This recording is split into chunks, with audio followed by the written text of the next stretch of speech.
আমরা পুলিশ সংস্কার নিয়ে কথা বলছি, পুলিশের সুশৃঙ্খলা নিয়ে কথা বলছি। লাস্ট 1 মাস পুলিশের শৃঙ্খলা নিয়ে যখন আমরা স্বরাষ্ট্রমন্ত্রী মহোদয় তো স্পিকার মাননীয় সদস্য জি আসলে বলতে দেন। মাননীয় সদস্য লেট মি হ্যান্ডেল। মাননীয় সদস্য, আমাদের পার্লামেন্টারি প্রসিডিউরে আমরা যাই। মাননীয় স্পিকার, আমরা যখন পুলিশ সংস্কার নিয়ে কথা বলছি, মাননীয় স্পিকার মাননীয় সদস্য আপনি দয়া করে বসুন। আমরা আশা করছি পরবর্তীতে আমরা সকল সদস্যগণ সংসদীয় যে নর্ম আছে, প্র্যাকটিস আছে, সেটা মেনে চলবো। Thank you. Yes, thank you মাননীয় স্পিকার। মাননীয় স্পিকার, পুলিশ সংস্কার নিয়ে যখন আমরা কথা বলি বা পুলিশের যে বিষয়গুলো, তৃণমূলের কিছু পুলিশের অনেক সমস্যা রয়েছে ইনস্ট্রুমেন্টাল। যেমন পুলিশকে যখন তদন্ত করতে পাঠানো হয়, ওই তদন্তের খরচ কিন্তু থানা থেকে দেওয়া হয় না, আর যেটা দেওয়া হয় সেটা কিন্তু অপ্রতুল। আমরা যখন পুলিশকে একটা কাজ করতে দিচ্ছি কিন্তু বাজেট দিচ্ছি না, পুলিশের একটা কালচার প্রচলিত রয়েছে, সেটা হচ্ছে ম্যানেজ করে নাও। এই ম্যানেজ করতে গিয়ে দেখা যায় পুলিশ দুর্নীতির বিভিন্ন কাজে তারা কনভেনশনালি জড়িয়ে পড়ে।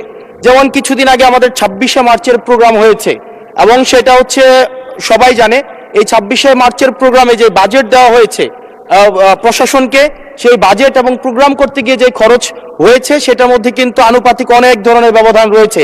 তখন যে কাজটা করতে হয়, পুলিশ ব্যবসায়ী থেকে তারপর হচ্ছে তার এলাকার বিভিন্ন প্রতিষ্ঠিত মানুষ থেকে কিন্তু অর্থ উঠাতে হয়।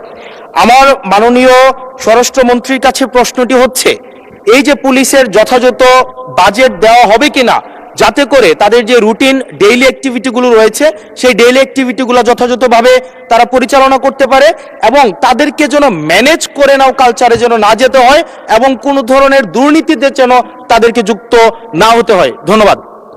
আর একটা বিষয়, যদি সম্বোধন করার ক্ষেত্রে যদি ভুল হয়ে থাকে সেটা আমি অ্যাকনোলেজ করছি, কারণ আমার এই সংসদে আমি আসছি, আমার 27.5 বছর বয়স। সেখানে মাননীয় স্বরাষ্ট্রমন্ত্রী যখন সংসদে এসেছেন 1991 সালে, আর আমি জন্ম হয়েছি 1998 সালে। তো সেই জায়গাতে যদি কনভেনশনাল যে ভুল আছে আমরা সেগুলো সংশোধন করতেও রাজি। আমাদের যখনই আমাদেরকে নোটিশ করবেন আমরা সেটাকে সংশোধন করে নেব। ধন্যবাদ। ধন্যবাদ মাননীয় সদস্য। We are learning every day.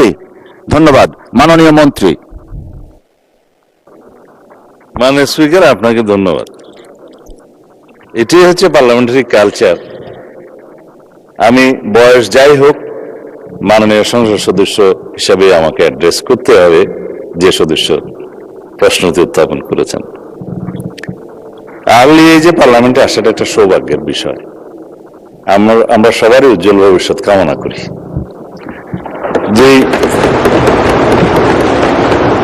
মানে আমরা যে সময় এমপি হয়েছি তার চাইতেও আরো 8-10 বছর পরে জন্ম নেওয়াটা সৌভাগ্যের বিষয়, কারণ তার আগে সামরিক শাসনের সময় ছিল। যে প্রশ্নটা মাননীয় সদস্য উত্থাপন করেছেন, বাজেটের মন্ত্রী তো আমার পাশে আছে।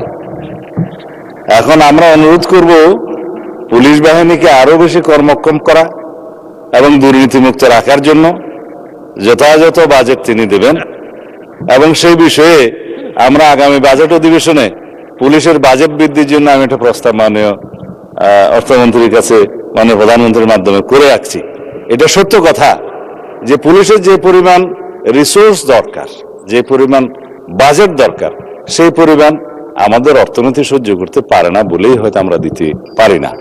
তবে আমরা একটা ট্রান্সপারেন্ট এবং জবাবদিহিমূলক পুলিশি ব্যবস্থা যদি কায়েম করতে চাই, পুলিশ যেন অন্য কোনোভাবে ম্যানেজ করার কালচার থেকে বেরিয়ে আসে, সেটা আমাদেরকে নিশ্চিত করতে হবে।